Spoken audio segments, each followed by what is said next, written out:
Welcome to Trifecta Collective, Finding the Root with Megan and Shannon, the podcast, where we dive deep into all things health and wellness to help you find health and healing inside and out for now and forever.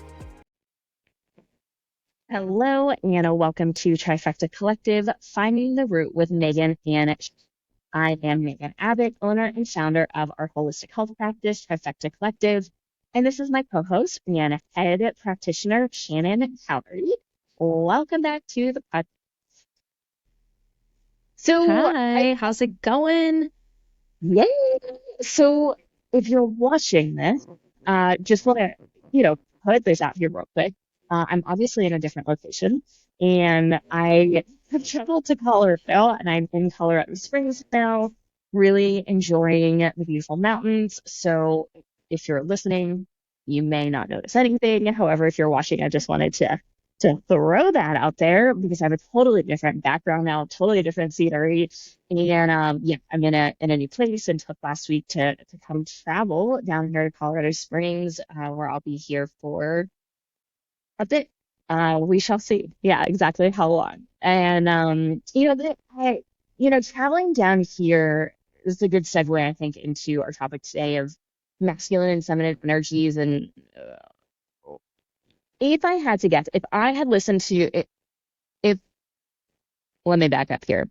If I was listening to this podcast several years ago, this probably would have triggered me quite a bit. So if this triggered you, I am going to encourage you to listen to the whole thing and maybe do some reflection work after the fact to see and dig a little bit deeper as to why this is triggering you. And the reason I bring that up is, when we talk about masculine and feminine energies, especially as a woman, especially as a business owner, for me, someone who's been alone, whether that's physically been alone or just had to kind of take care of things most of my life by myself, it's, a lot of unhealed wounds were there. I'd say some are still there, obviously. I don't think we're ever fully healed, but traveling and making the decision I did several months ago,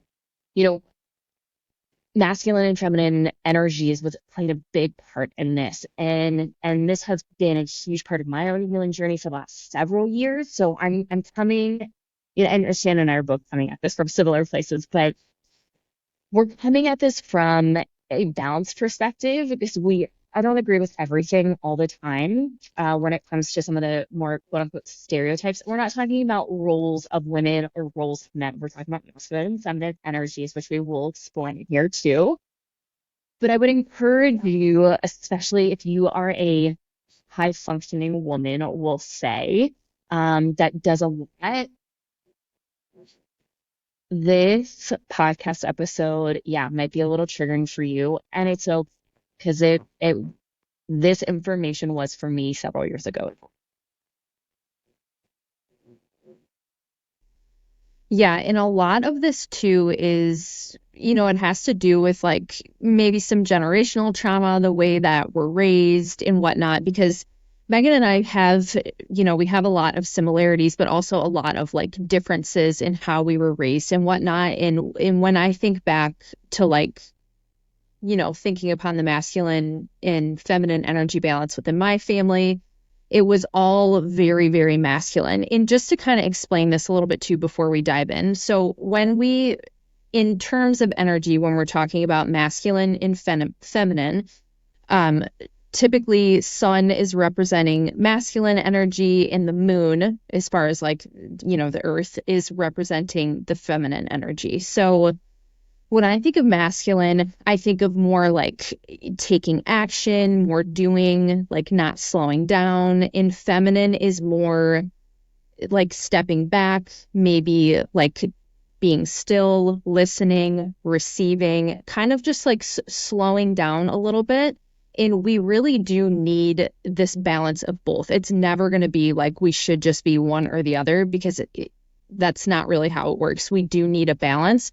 But I will say within, especially like today's society, or just in general, and I don't want to go like too far here. We'll stick with that. Like within today's society of how women are being pushed to like essentially do everything, I would say, or do a lot more. It's really like there's just been like a huge shift of kind of females being stuck maybe more in that masculine energy. And then, of course, jumping into the more like generational trauma and how you were raised, there is that piece to it too.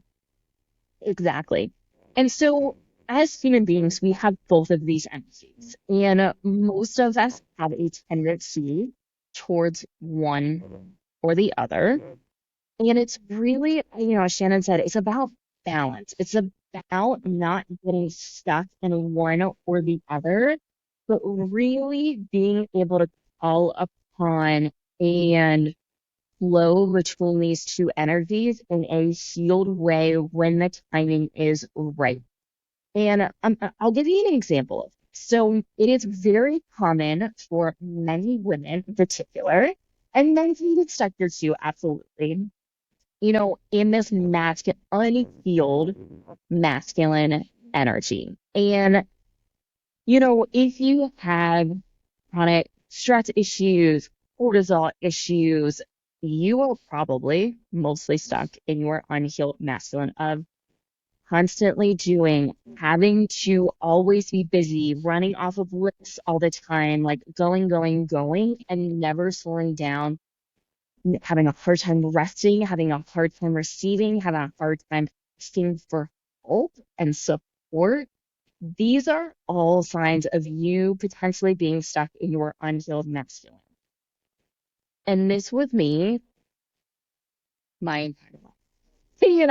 I don't remember what it was like Yeah. not being stuck there until pretty recently.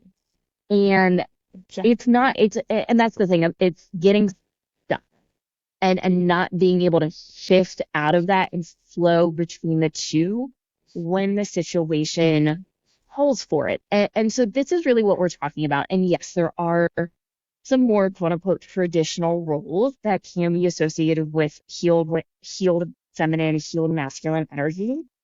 And we're also going to talk about the differences between healed and unhealed energies here because this also plays a really big role in how you show up and how you receive, especially in relationships. And we'll see how far we can get today, but I have a feeling that maybe the relationship piece we could do like a whole other episode. Oh my gosh, yeah, because yeah, we could go really deep into that. I mean, yeah, this is a pretty big topic, so we'll do our best. Yeah, yeah, But when exactly. but when you were explaining and let me back up a little before I even say that. I as well have lived most of my life in the masculine energy phase. I would say like I definitely grew up in a family where pretty much everyone was stuck in that, including my mom. I mean, even when I think back to like how my mom's mom, my grandmother was definitely total masculine energy, stuck in that all the time. So I'm not surprised that, that took me so long to come out of. And when I think about this, there's like a particular example that's sticking out in my mind. And it's like just that not knowing how to rest, like almost feeling uncomfortable when someone even walks in the room and you're not like doing something, you don't feel like you're being productive like constantly. I feel like that's a really, really good example of what it's like to be stuck in your masculine energy, or even not being able to recognize your feelings or like even identify what you're feeling at all, and feeling really, really uncomfortable, or maybe like you don't even deserve to stop and slow down and do those things. These are all some pretty good examples of what it feels like to be stuck in the masculine side. In the unhealed masculine side, Yes. because we Yeah. talk about the healed masculine very in touch with feelings, very much leading, a very much an open heart, being able to hold space, being able to connect. Um, you know, Another thing about the unhealed masculine is always wanting to solve problems. So if you have a conversation with someone and they are sharing feelings, they're upset maybe, and you are trying in your brain as they're going through this situation, you're trying to fix the problem. This is an unhealed masculine wound. And this is not what the healed masculine is really about or about how it's showing up, because the healed masculine is about holding, about having a big heart, an open heart, about being in tune with their own feelings and being able to hold space for the feminine to feel fully safe, comfortable, held, supported in all of their feelings, all of the feelings, and expressing those and feeling those in whatever way they need to keep. Now, that also goes back to if someone is expressing emotions in an unhealed feminine way or in an unhealed masculine way, that can trigger the other person. So, there's a lot of balances here, there's a lot of checks and different things going on that we need to talk about. And, you know, a lot of this starts from childhood. Shannon shared about her family. And, for me, I didn't have a masculine figure growing up, which by default, a lot of masculine wounds, just a lot of masculine wounds. And, not having that strong masculine figure in my life. And I had my uncle was around later on, but I was not close with him growing up. And all of the men my mother dated were not great. We'll say, and we're not good at of the young masculine. And my mother was very much in her own. She has a lot of she had a lot of unhealed masculine wounds as well, because her father passed away from a really young age, and her stepfather was not a great example. And so this is how it kind of gets passed down generationally. And my mother was a single mother. She was an addict, and that's very much in the masculine, trying to provide, trying to take care of a child, struggling with her own demons and own issues, and never really slowing down. And so yeah, we get a lot of that from these early examples of what it's like growing up. And this can lead to a lot of patterns that we're not familiar with. For me, one of the things that I've been working on, I've shared this before, is sexual trauma for the last several years. And a big piece of this, just like compiled onto the unhealed masculine, because, for me, not having this masculine figure growing up and seeing, my mother create this unhealed, not great masculine energy, I also was attracting that in and trying to use that as a coping mechanism, just because I didn't know any better, and attracting partners who were more in their feminine than in their masculine, as a result of me being super stuck in my own masculine energy. To balance that out, attracting more feminine energy type partners, and as a heterosexual woman. And so this is something to really think about. And, I think when we think about this, I think looking back at our childhood, how we grew up, some of the traumas, whether that's capital T trauma, lower T trauma, I think is a really good place to start understanding where this definition, like where your perspectives and how you personally embody some of these healed and unhealed masculine and feminine type energies. Yeah, definitely. I mean, it gets to a point where if you're even in a spot where you're going to start to recognize this, it's going to be an internal thing. It's most likely not going to be like an external thing. Like you're not just going to one day like look at your partner and be like, oh, I'm realizing all these things about you. It's going to be like an internal shift that happens first, noticing like where do I feel uncomfortable in these areas. And then, like you said, looking back on like how you grew up too is a really big part of this, because that is what shapes us. I mean, when we're younger and we're witnessing these things that may not seem maybe super significant, but like the people around you watching their actions and what they do, like you really take that on as a child. And that's like what essentially gets stuck in your brain. And then what you start to look for as an adult. I think they say like, however, for most people, like this sounds like super weird and it's not how it sounds, but I have heard before that a lot of females will like end up dating a guy or marrying a guy that was like exactly like their dad. And you don't even like think about it when it's happening. But when you really like sit down, I feel like most people are like, oh my God, like, yeah, that is me. And it's just because like that's what you get used to growing up with. So, I mean, as adults, you then have control to kind of look inward and start to make some of those shifts. You don't necessarily have that control when you're younger and you're just, you grow up with the family that you have. And unless you have two parents that are looking inwards and starting to make those changes, then this is definitely something that you have to take into your own hands as an adult. And it's so worth it when you dive in and start to figure out like just are you in your masculine? What does it feel like to be more in your feminine? Even like what does it feel like to have, not to go too much into the relationship aspect, but just having a partner. And this can go for friendships too. It doesn't have to be only intimate relationships. But what does it feel like to have someone else that can hold space for you and let you process your emotions and, just that internal feeling of like not having to be busy and fixing things and doing things all the time. So it's tough to dive into, but it's definitely worth it. It is. And, there's a lot of people out there who talk about this, and I certainly agree with a lot of things that are out there. And I disagree with a few as well. And I disagree less with a lot of things now than I used to. A year or two ago, I was very triggered by certain individuals, especially on social media, that started talking about this. And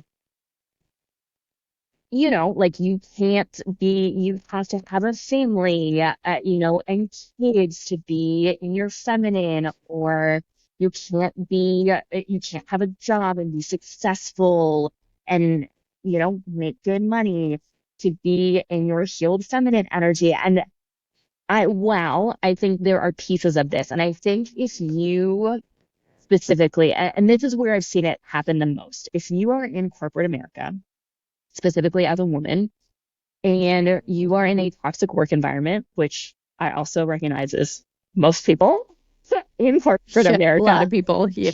yeah, yeah, and you basically live and die by your job, you are stuck in your unhealed masculine. And I, it's very challenging, I think, unless you are very intentional and very self-reflective, to have a very strong balance with this. And this is just because, we think of like you're doing all of the things all of the time. Your cup is empty and you are just giving and giving and giving from an empty cup, from basically nothing. Because you're doing, you have this big job, maybe you do have a family, maybe you have, just a lot of things going on personally, your finances and food and family members and all these things, like very, very challenging to be in your healed feminine energy in that kind of lifestyle. And yeah, that's just kind of the case. And this is,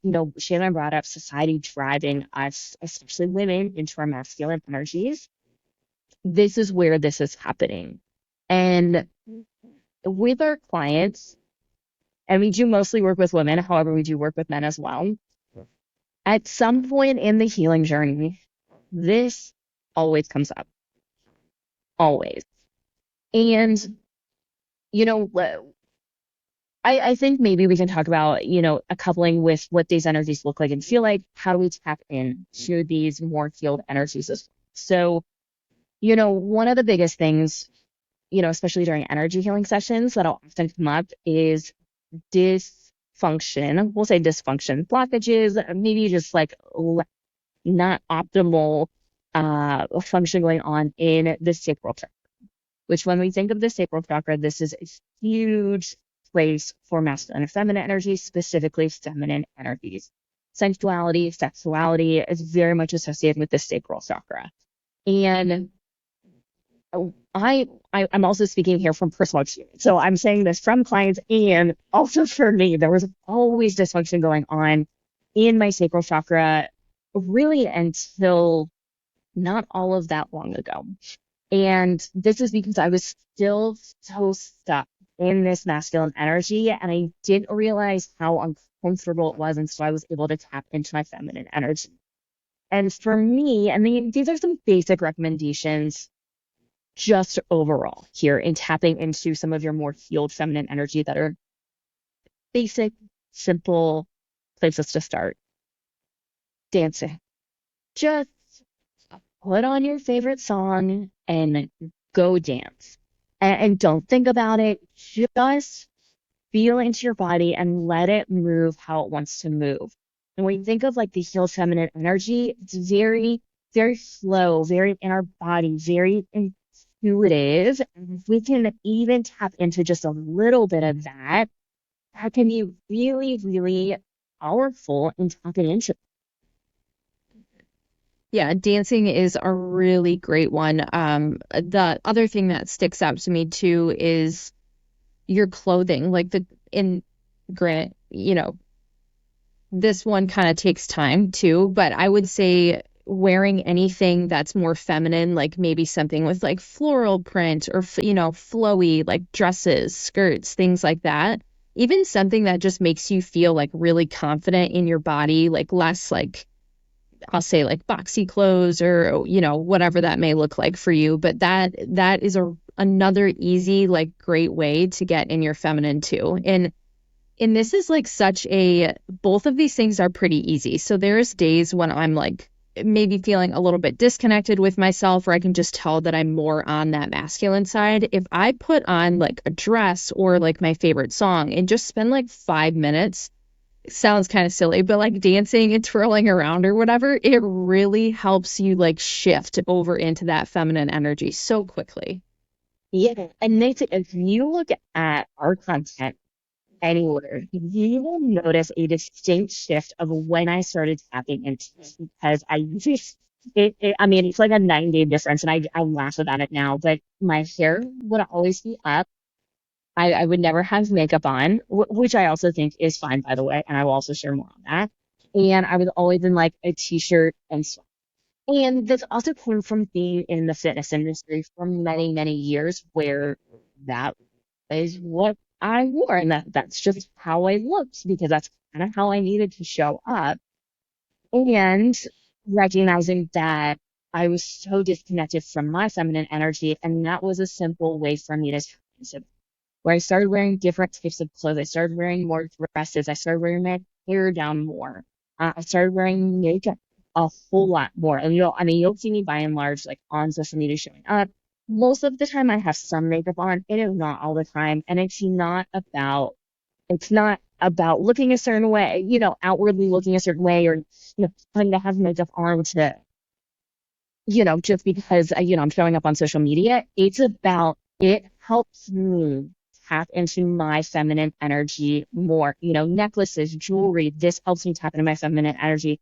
I have like sparkly pants on right now. I was feeling very cold this morning, so I didn't want to wear a dress. I'm like wearing sparkly pants and, this cute little shirt that comes off my shoulders. And, just like it just makes, and my hair is down, and it's washed. I tried it a little bit, but I didn't do anything to it, but it's still down. And that just helps me really tap into that energy, especially when I find myself, for me today, really busy day, a lot of calls, like catching up still from being gone. Last week as I was traveling, and time zones and different elevation and all of these changes, that I really wanted to settle into my feminine energy today and be able to tap into more of that. And yeah, how I dress, the music I listen to, I listen to a lot of quote unquote journey type music most of the time. And this just helps me. I love it, but I have like really particular songs that lend themselves to be a little bit more free, a little bit more flowy, and just, I listen to them, and I can remember being in medicine space with them, and I want to move my body, and the body just like naturally starts to move. And how they're all phenomenal in simple ways for the most part to really tap into that feminine energy. And I laugh now, but my business coach, who is a male, we talked a lot about, and we have in the past specifically talked a lot about feminine and masculine energies. And, one of the things that I poo-pooed him on many years ago was hiring a stylist or hiring someone to like show me how to put on makeup.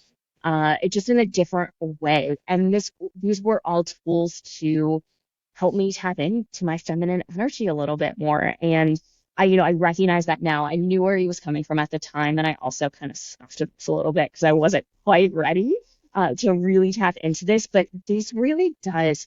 It makes such a big difference, and they're such small, small things that take a few minutes. Yeah.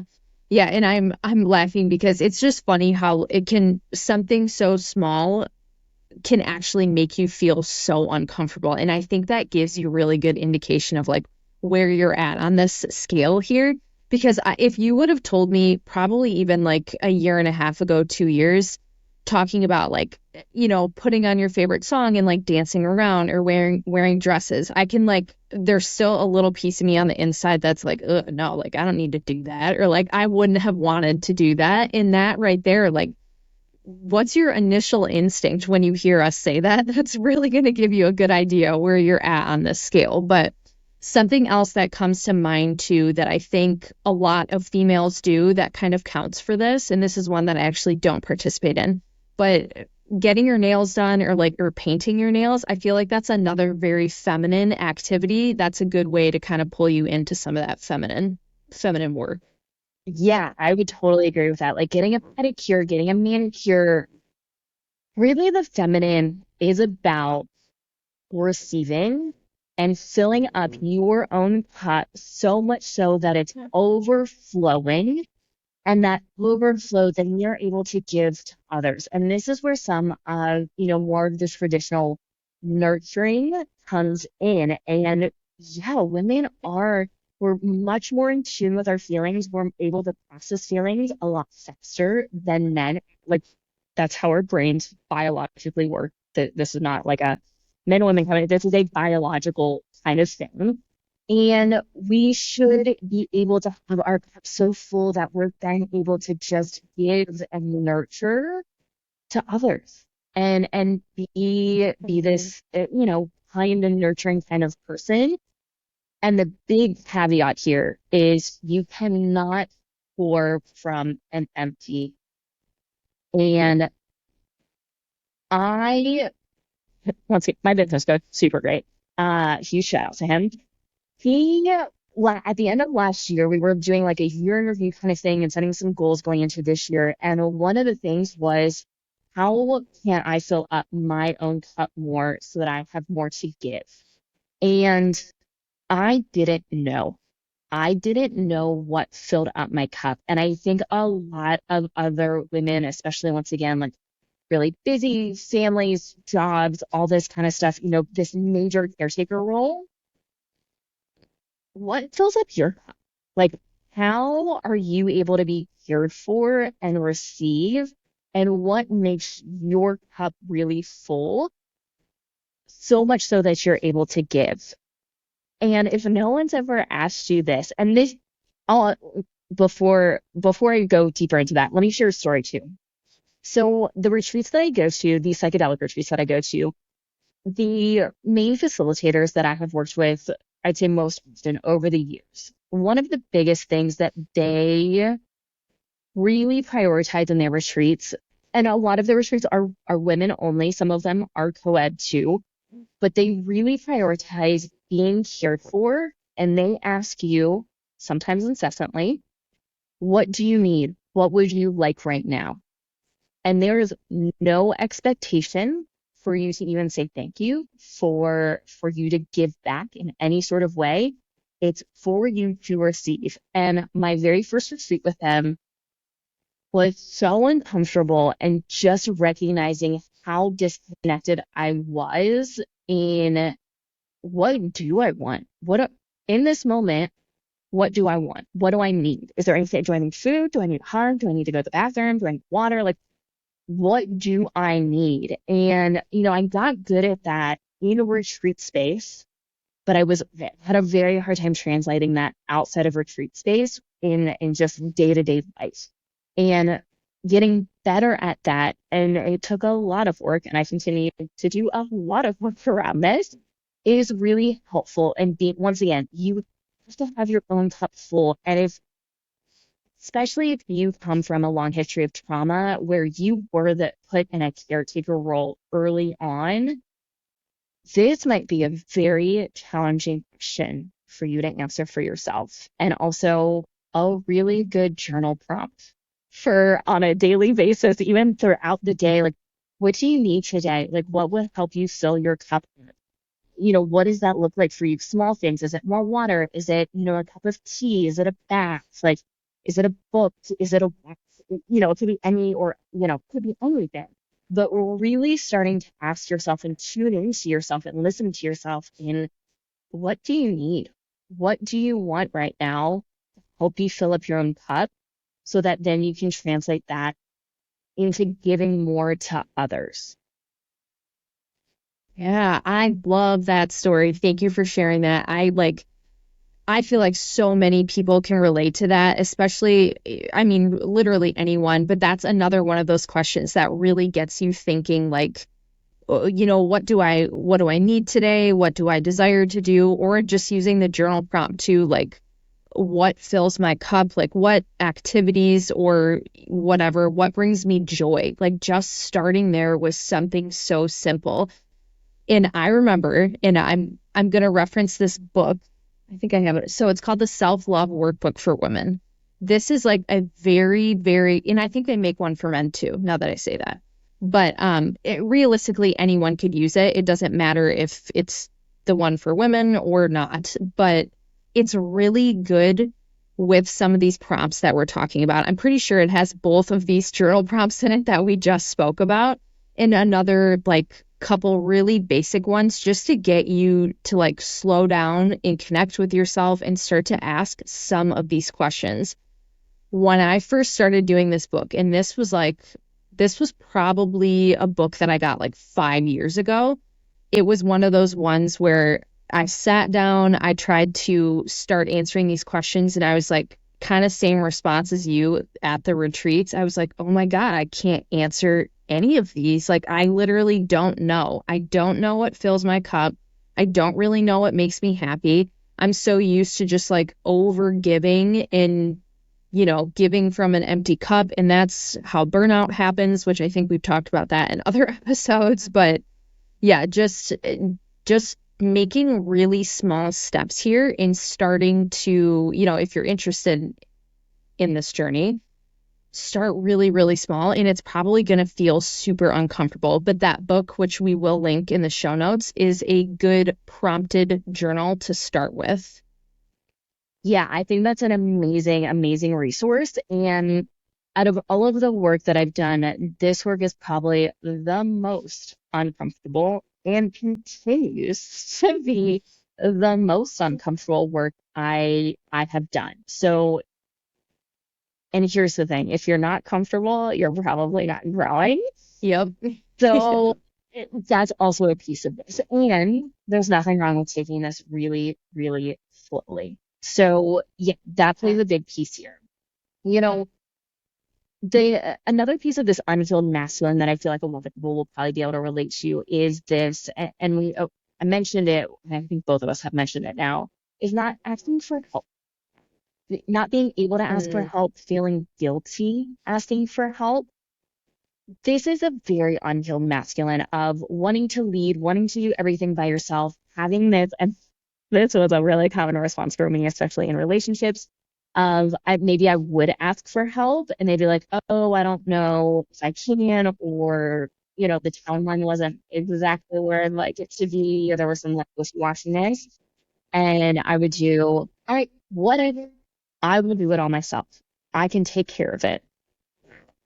This It's a real classic, especially if you're a woman. Very unhealed masculine hormones coming up, and this is not a healed masculine type of energy. And also super common.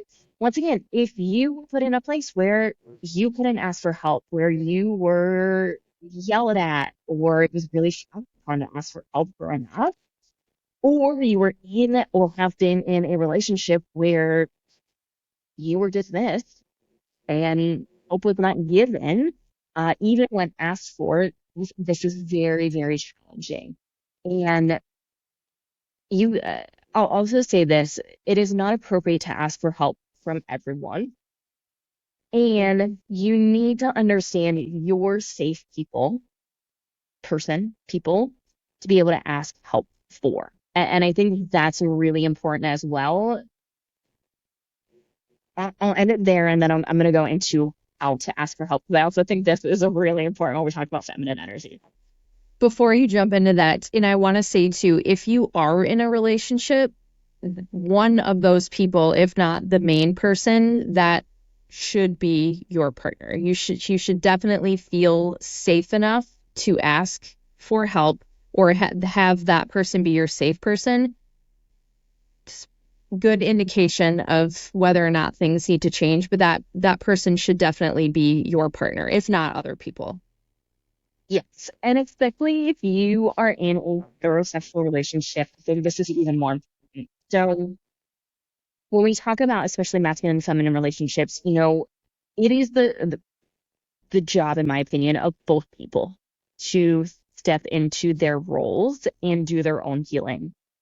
And there are things that each partner on both sides can also do to support the other person in bringing out their healed versions of their own energies. And once again, business coach and I talked a lot about this, of how to ask for help and coming from this place, this feminine energy, which is often a little bit softer and not, I'd say, less aggressive, and just softer overall. And if we think about ways to ask for help, if you want help cooking a meal, let's say, hey, I'm making this meal. I need your help. I'm going to start cooking at 6 o'clock. Like, I need you there.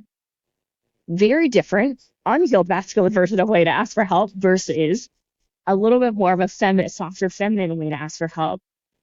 Hey, I'm getting ready to cook dinner. I'll probably start cooking around 6 o'clock. Would you be really open to helping me? I just felt like I would really enjoy doing this together, and I would love your help and support as we cook dinner tonight.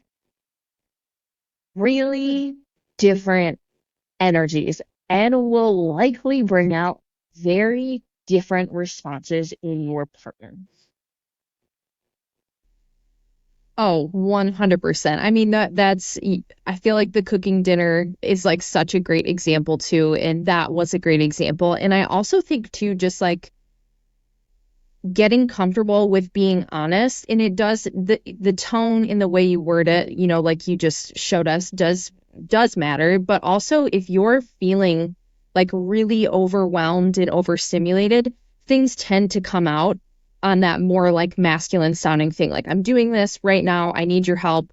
If you can't do it, I'm just going to do it myself thing. But being able to express to, like, hey, I'm feeling overwhelmed and a little bit of stress right now. Like, if you could help me with this, I think, it would make my night a lot easier. Even saying something like along those lines goes a long way, because there's a back to it. Like, you're sharing how you're feeling right now, why you may need some help or whatever the case may be. But just like, I don't know how to word it, but like just putting that more like, I guess we could say feminine emphasis on it tends to be better than just like that very blunt, logical, like strict tone of voice and wording. Yeah, and once again, when we think about the feminine, this is about being in touch with our feelings and really being in tune with that and being able to express those. And then, the masculine energy is supposed to be able to hold space for that without trying to solve all of, quote unquote, your problems, not problems, feelings. Feelings are not problems. All feelings are valid and good and should be felt and expressed and released in all the ways that they need to that are healthy. And, another part of this masculine here is setting boundaries. So, like, let's stick with this dinner example of, let's say from the feminine, you say, hey, I'm really stressed and overwhelmed. I would really appreciate and love some help. If you were open to that, I would just really appreciate that. And it would make me feel so much better going into the rest of the evening. And if the masculine comes in and says, hey, I had a really long day. I need 10 minutes to decompress to myself, and then I would love to help you. Can we do this at 6:15? That's a very healthy masculine type response where it's holding the space, recognizing, the feelings here of this overwhelm in the feminine, and also taking care of themselves, their own cup, and setting and creating those boundaries in a healthy way, and making sure that they're able to embody their own energy and get the space that they need so that they can show up for their partner. So it really is a balance. And if I try this, if you're a woman in a heterosexual relationship, try this because you would be incredibly surprised how your tone of voice and how you ask changes the response. And once again, it is the job of both parties to do their own healing and to recognize, all of these things and embody these things. And the healed feminine energy, if you embody it, you'd be surprised at how much that can bring out the healed feminine and vice versa. If you're a man and you're showing up in your healed masculine, you would be surprised at how much you can bring out feminine. And once again, it's not perfect. Both parties do need to be doing their own work, but it really, really does make a difference. And when I started showing up in my previous relationship, and this was not a conversation of like, hey, FYI, I'm starting to show up in my more feminine energy. Like, this is what this is going to look like. I just started, there was no conversation like that. It was really just starting to show up and being a little bit softer in how I asked for things and being a little bit more expressive in what I was working through and feelings. And certainly by no means was it perfect. And it did make a difference. And if you're questioning like, that won't ever work. Like my partner doesn't, da da da da. Da. Try it. Try it once or twice. And I would just see what differences you notice in your partner's responses. And this is also, I mean, you can also do this in friendships too. Mhm. Yeah, definitely. And really what it boils down to is that, especially in a relationship, any type of relationship, is the getting in touch with yourself, because you're not going to be able to respond from that place, or it's going to feel more difficult to change your tone of voice or the way you say things until you can actually get in touch with yourself and feel those things from the inside, because that's when those like defensive responses, because that's like a pretty typical trauma response as well, which, just to play off this dinner example, same thing. Like usually if someone says, hey, making dinner at 5, I need your help, from like, say your partner responds defensively, I mean, all of this plays in together, and really it's all circling back to like how well and in touch are we with our inner selves and what we need and how comfortable we're feeling and whatnot. And then do you have anything else to add to this before I jump into how this affects us as far as like healing? Nope, because that's exactly where I was going to Okay. go next. Okay. Yeah. So when we talk about like healing from different things, as far as like our physical body, so maybe we have like some mold toxicity going on, maybe some parasite stuff, other toxins in the body.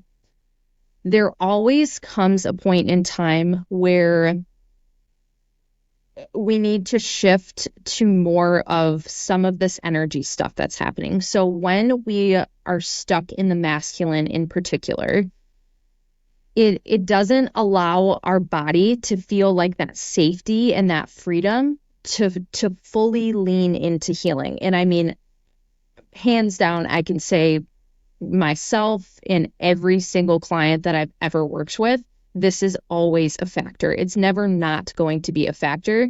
It has to be addressed. And typically, right away when we start working with clients, one of the first things that we do, I know you hear us talk about nervous system work all the time, but that's part of this piece of addressing the nervous system, is also kind of dabbling a little bit in this masculine energy things that are happening. And it's just like starting really slow, because as we continue to work together, we're going to dive into it more and more, and it doesn't always look like directly talking about masculine and feminine energy. Just to give an example, like a lot of specifically females, when they're coming in, they're stuck in that overgiving, overdoing, perfectionism, kind of like type A, for lack of a better term, very, very like structured, let's get things done. And as they're applying that to their healing journey, like, yes, that's great. We love someone who's dedicated and, does all the things, take their supplements on time and puts in the effort for the nervous system work. That's great. But if you're doing it is more of like a task to check off boxes, it's going to end up backfiring at some point. Yeah, exactly. And you just brought up something that I also wanted to touch on this. We could also be like in our unhealed feminine energy. And this causes similar issues as just being stuck in our chronic masculine. If you specifically, probably the best example I can give is if you constantly care for other people, just you are always thinking about and caring for other people, and your friends call you and they know if they ask you for your help, you will absolutely say yes. Chronic people pleaser, you take care of your family and maybe, parents, maybe other relatives, like you're just constantly giving and giving and caring for other people. Once again, you're not coming at this from a healed feminine energy of your cup is full enough that you're able to give. This is you're just giving and giving and giving, and your cup is so, so empty. And that's also not good and will cause chronic issues as well.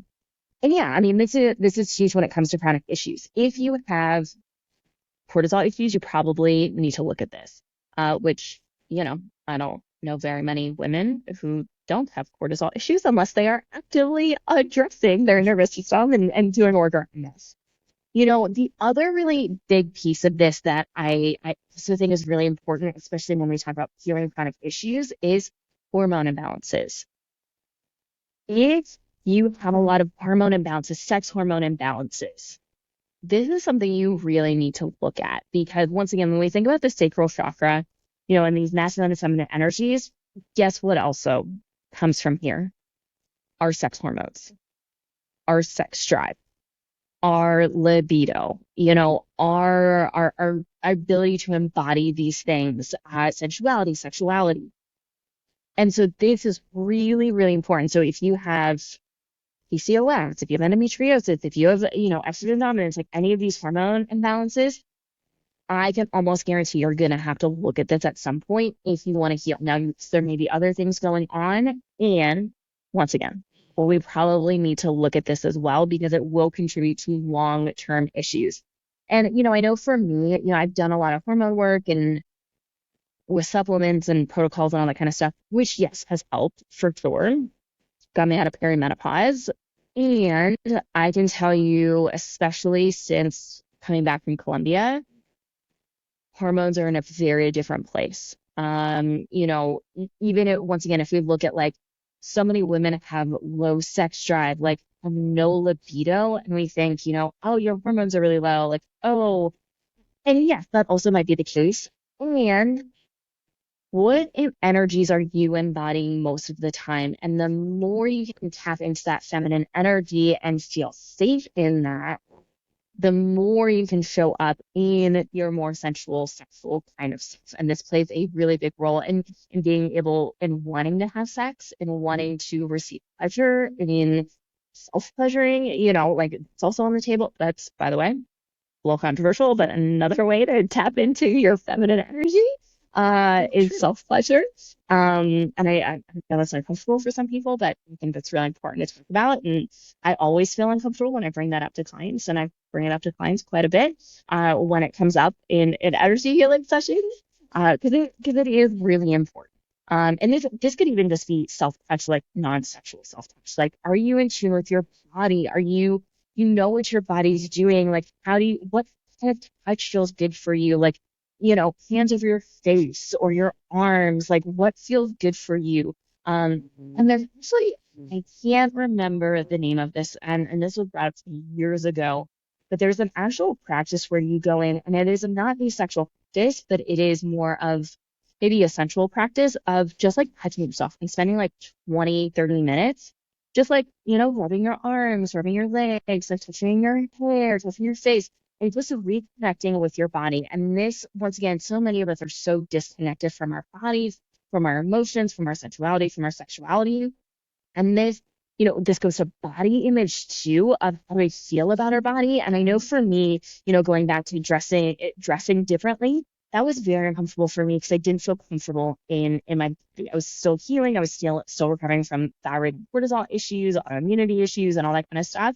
And I just didn't feel great in my body. And once again, and I know I mentioned this before, but my body has changed so much without any specific effort, just working on healing sexual trauma, on embracing more of this feminine energy that, weight can change, but really even just your body shape.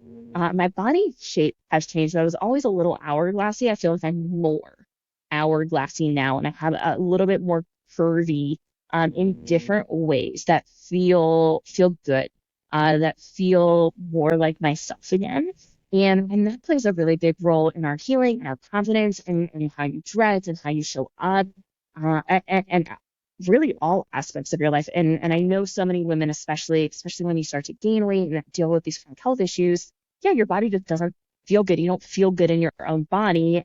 And then that can lead to more issues. And then, society, all the things. And so, one of the, I think, ways of like really just feeling good in your own skin is tapping into this feminine energy of, yeah, this is my body. I feel good. Like, what feels good to my body? Like, how can I embrace like feeling good in it in whatever size and shape and, whatever that may look like.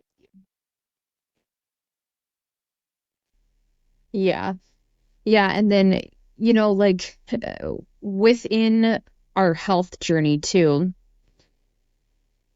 like you said, it's really hard to, especially when we're talking about like body image or even feeling connected with our body. When we're doing a lot of detox work, sometimes it's like a little bit of gray area because like Megan was saying, we're gonna feel some discomfort. We do our best to mitigate that and not have you feel, a ton of discomfort, but we're going to be going through so many internal changes when we're doing like the physical detox work with the supplements and whatnot. It does make it a little bit harder to maybe fully tap into some of these energies depending on which side you're going to. And that's where, maybe even taking a pause from certain supplements once you've done like some of the deeper work and just like fully focusing more on the energy shift, the whatever, this looks like a lot of different ways for people. It can be just maybe tackling some deeper traumas like sexual trauma, family trauma, whatever it may be. Sometimes we have to just spend a little bit of separate time focusing on those things before we're able to fully feel into some of these changes, like notice these physical body changes. I mean, I had spent God knows how long doing different supplement protocols and whatnot, but within the last 2 years, I had really honed in on, yes, I was still doing some supplemental work. So we'll say within the last year, really honed in on just doing specific energy healing things, trauma healing things for my body. And I saw a shift. At first it wasn't super great, but then it got better. But not even taking any supplements, just from doing that work, I saw a shift within my physical body without doing detox work and all these other things. So, I mean, what I'm trying to say is like sometimes we just need to focus a little bit more on that area, especially after we do like the detoxing work and the supplement work to really see those shifts and changes.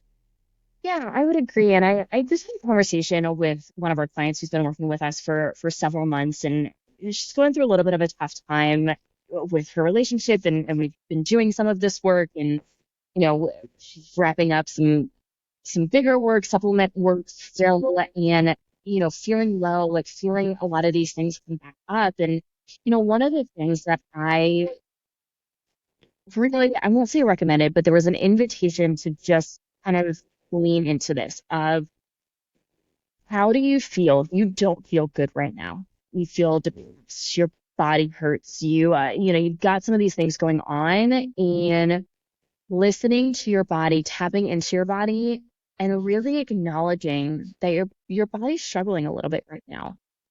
And that's okay because he's been doing a lot of work in physical and, mental, emotional, energetically. He's been doing a lot of it the last 2 to 3 months in particular. And I've been here and I knew when she brought it up, I knew exactly what she was talking about. And I've been there so many times of just riding and we've talked about this before, like riding the waves of healing. And I think if we're tapping into that feminine energy and really giving our body the opportunity to be seen, to be heard, to be acknowledged in all of those feelings of, hey, I'm in pain right now. I don't feel great. My body's inflamed. I'm feeling a little depressed.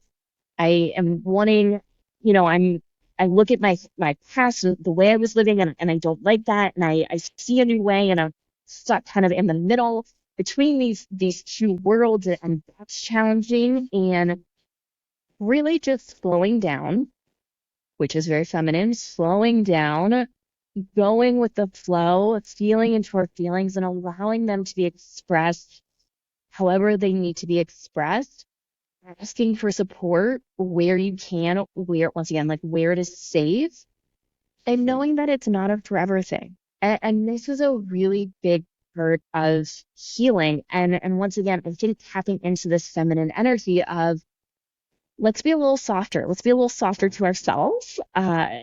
In along with the rest of our lives, and can we really acknowledge and feel all of the things that we're feeling, and know that it's okay. It's okay that we're not feeling maybe our best right now, and it's not going to last forever. Maybe we don't like exactly where our life is right now, and we're working on making these changes, and we're stuck in a weird middle area, and stuck maybe in some places where we would not like to feel stuck, or it doesn't feel good to feel stuck, and just being able to feel into that and recognize that. And that's really tapping into your feminine energy, and very, very challenging, especially if you come from a history of chronic illness, chronic pain, like any of that. Yeah, and that must be a theme for this week because I've already had that conversation with two people today actually about the just like the ups and the downs and like in riding the wave and being gentle with yourself. Like, I mean, that is so important throughout this work. And we always use this reference to like think about where you're at right now and what got you there. Like, how old are you? How many years have you been stuck like in these patterns in doing the same things? And I know that like some of this can feel really uncomfortable and we want to just like speed up the process and get it done. But it's not, it takes longer than even like 6 months to a year. Like if I've been doing something for 30 years, I'm not going to unravel it within 6 months. It's going to take a lot longer than that. Can I see improvement in 6 months? Sure.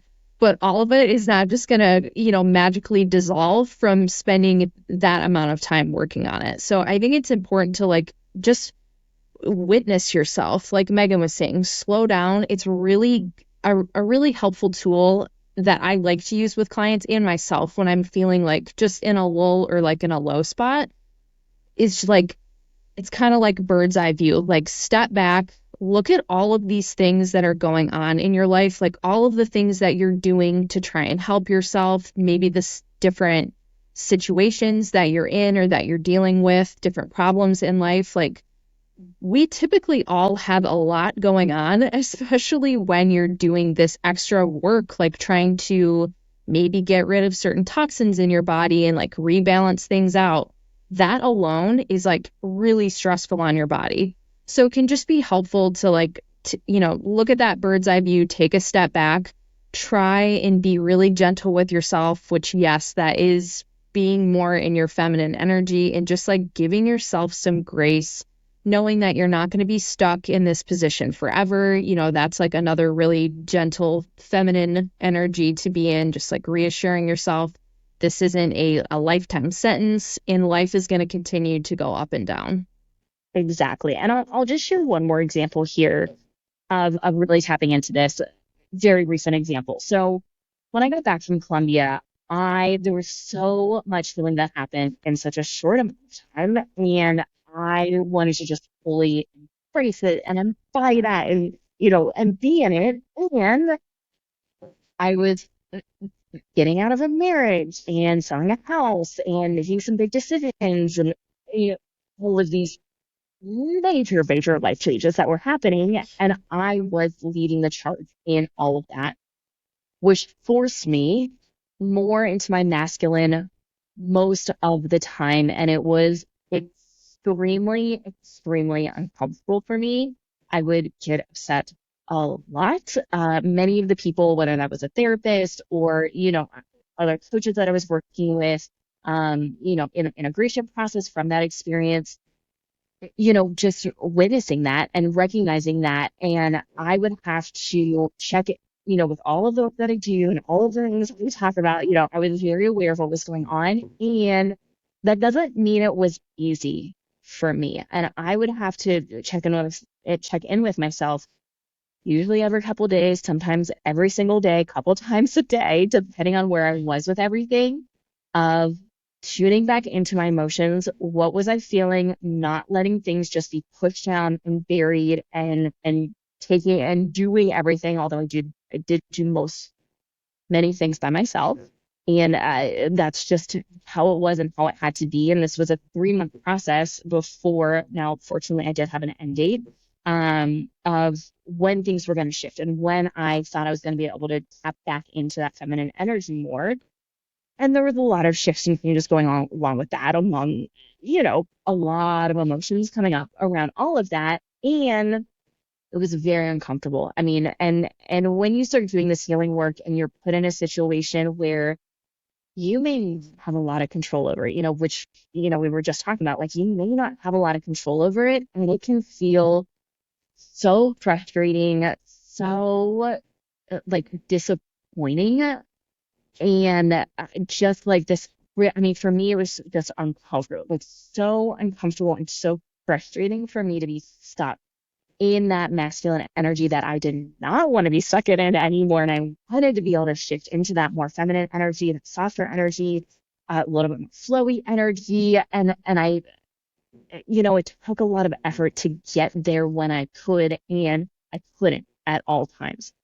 And so I think it's just important to understand that it is hard for all of us, even those of us who have been working at this for a long time, that yeah, there are still situations that arise that are very challenging. And once again, it's okay. It is temporary, and you will move through it. You will get out of it. And the more you can tune in with yourself and check in with yourself, and keep up that practice, I think that makes such a big difference.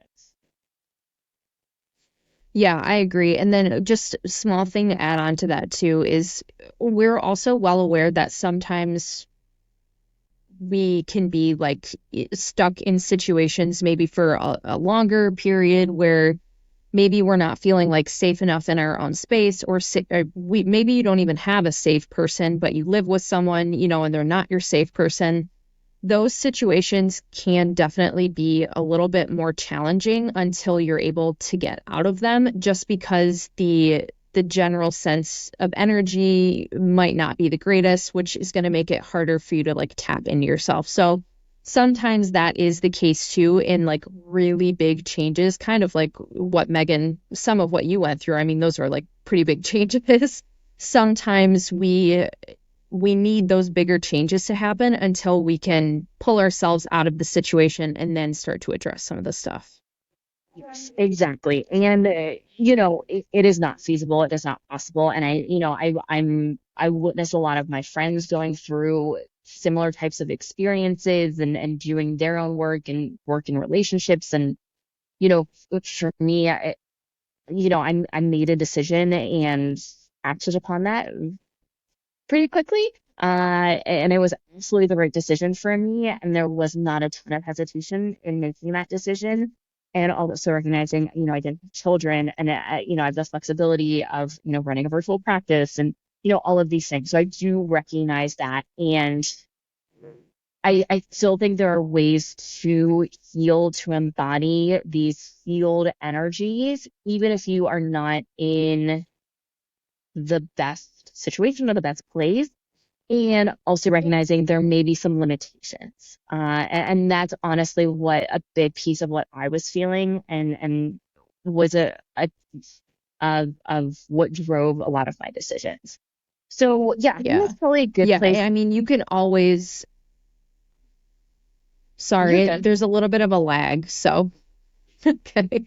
I was just going to say, to wrap it up, that you can always start to do the internal work on your own. And, you don't, because you're not fixing anyone else. We can always look inward and start to do small things on our own, no matter the situation that you're in.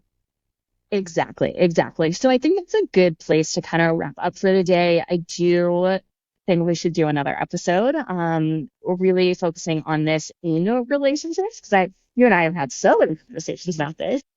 So I think there will be a lot of value in that. So we'll do another episode on this, but I think this is a good introduction into these energies. And if you have additional questions, be sure to leave a comment, DM, or an email, and we'll make sure we answer that in when we do the second part of this.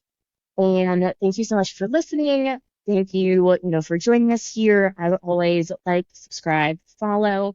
Any 5-star reviews, if that resonates, really, really makes a big difference to us and goes a really, really long way. We really appreciate it. If you need help, we are always here. Free consults, reach out to us and any of the social medias, send us an email and we be to support you.